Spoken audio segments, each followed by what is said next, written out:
Company called Henge Docks. This is for anybody who has a MacBook. It's an actual docking station for your MacBook, and then you can connect up to 3 external monitors. And I believe there's a 13-inch and a 15-inch version, and it's really cool as well. It even has a button that you can press, and then what happens is that the ports actually automatically come out.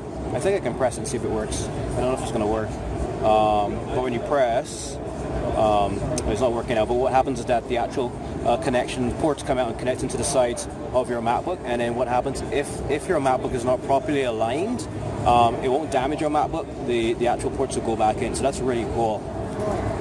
Back has all these ports, so you have I think 1, 2, 3 USB ports, and you have an HDMI port, 3.5mm jack, and the SD card slots, and there's more ports on that side as well. Really good. Henge Docks. Check out these horizontal docks for your MacBook by Henge Docks. They're really good.